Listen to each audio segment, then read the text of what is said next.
എറണാകുളം ജില്ലയിലെ നമ്മളൊരു സായാഹ്നം മുഴുക്കെ ഫാമിലി ആയിട്ട് ഒറ്റയ്ക്കൊക്കെ വന്ന് നന്നായി ആനന്ദിച്ച് ഈ കാഴ്ചകളൊക്കെ കണ്ടുപോകാൻ പറ്റുന്നൊരു സ്ഥലം അതാണിത്.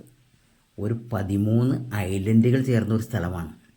എറണാകുളം ജില്ലയിലാണ്, വളരെ അടുത്താണ്, പെട്ടെന്ന് പോയി വരാൻ പറ്റുന്ന സ്ഥലമാണ്. ഇത് നമ്മുടെ കടമക്കുടിയാണ്. പണ്ട് ഈ സ്ഥലത്തൊക്കെ എത്തിച്ചേരാൻ തന്നെ വിഷമമായിരുന്നു. ഇപ്പോൾ അങ്ങനെയല്ല. ഈ പുഴയിലൂടെയൊക്കെ ഇങ്ങനത്തെ യാത്രകളൊക്കെ ചെയ്യാനുള്ള സംവിധാനങ്ങൾ വന്നു. ടൂറിസം എന്നുള്ള കാര്യത്തിന് നന്നായി പ്രാധാന്യം കൊടുത്തുകൊണ്ട് ആ പഞ്ചായത്തുകൾ വളരെ ശ്രദ്ധിച്ചു പോന്നു. അപ്പോൾ ഇതുപോലെ നമ്മൾ ഗ്രൂപ്പായിട്ടാണ് വരുന്നതെങ്കിൽ വലിയ ബോട്ട് നമുക്ക് കിട്ടും, ചെറിയ ബോട്ട് കിട്ടും. ഇനി വഞ്ചിയിലാണ് യാത്ര ചെയ്യാൻ ഇഷ്ടമെങ്കിൽ അങ്ങനെയും വാങ്ങാം. അങ്ങനത്തെ ഒരു യാത്ര ജല ഗതാഗതത്തിലൂടെ നമുക്ക് ഇതുപോലെ യാത്രകൾ പോകാം. ഇതുപോലെ ചെറിയ വഞ്ചികളും നമുക്കവിടെ ലഭ്യമാണ്. കയാക്കിംഗ് ഇഷ്ടമുള്ളവർക്ക് അങ്ങനെയോ ആവാം. അപ്പോൾ യാത്ര മുഴുക്ക ഇതുപോലുള്ള വെള്ളത്തിലൂടെയാണ് നടക്കുന്നത്. അതിൻ്റെ സൈഡിലൊക്കെ ഇങ്ങനെ കണ്ടൽക്കാടും കാര്യങ്ങളൊക്കെ ഉണ്ട്. അവിടെ ഈ കണ്ടൽക്കാടിന് ചുറ്റും കുറേ പ്രദേശങ്ങൾ മുഴുക്ക സർക്കാരിൻ്റെ നിയന്ത്രണത്തിലുള്ള സ്ഥലങ്ങളുമൊക്കെ ഉണ്ട്. അപ്പോൾ ഈ കണ്ടൽക്കാടിൻ്റെ കാഴ്ചകൾ, പുഴയോരത്തെ കാഴ്ചകൾ, ഇതെല്ലാം നമുക്ക് ആസ്വദിക്കാൻ പറ്റുന്ന ഒരു സ്ഥലമാണിത്. വരാപ്പുഴയിൽ നിന്ന്, എറണാകുളത്ത് നിന്ന് വരികയാണെങ്കിൽ വരാപ്പുഴയിൽ നിന്ന് വന്ന് നേരെ കടമക്കുടിക്ക് വരാം. അതല്ല പറവൂർ ഭാഗത്തുകൂടി വരാൻ, കൊടുങ്ങല്ലൂർ പടവൂർ ഭാഗത്തുകൂടി വരികയാണെങ്കിൽ ഏഴിക്കര വരെയും ഇതിവിടെ എത്തിച്ചേരാൻ സാധിക്കും. ഇതാണ് ഈ കായലിലൂടെ പോകുമ്പോഴുള്ള മനോഹരമായ കാഴ്ച. ഈ കാഴ്ച നമ്മുടെ മനസ്സിനെ വല്ലാതെ ആകർഷിക്കുന്ന ഒരു സംഭവമാണ്.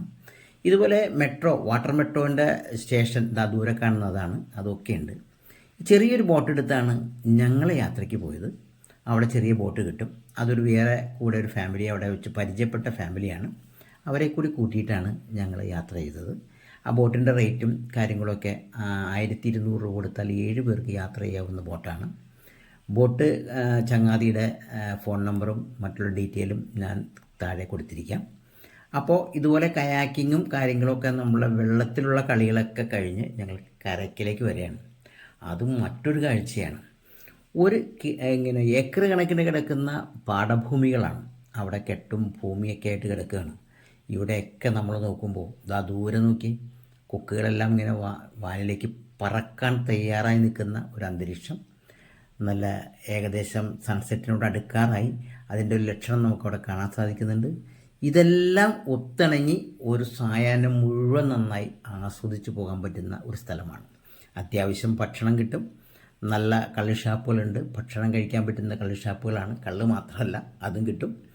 പിന്നെ ഇതുപോലെ യാത്രകൾ, ദൂരേക്ക് ഇങ്ങനെ നടന്നു പോയാൽ എത്ര കിലോമീറ്റർ നടന്നാലും എത്തുന്ന രീതിയിലേക്കുള്ള യാത്രകൾ, കായൽ കരയിലൂടെ നമ്മൾ നടത്തും.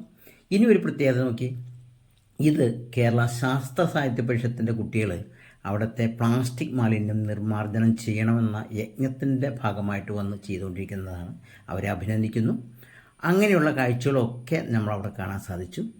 ഒരു ചായ അതും അവിടെ കിട്ടും. നല്ല ടേസ്റ്റി ആയിട്ടുള്ള ചായ കിട്ടും. കാശ്മീരി ടീയാണ് ഞങ്ങൾ കഴിച്ചത്. അപ്പോഴേക്കും സൂര്യൻ അസ്തമിച്ചു തുടങ്ങി. നല്ലൊരു സൺസെറ്റും കണ്ടു പോരുകയാണ്. എൻ്റെ കൂട്ടുകാരൻ ബോട്ടിൻ്റെ ഉടമ ഇയാളാണ്. ഇയാളുടെ ഡീറ്റെയിൽ ഞാൻ താഴെ കൊടുക്കാം.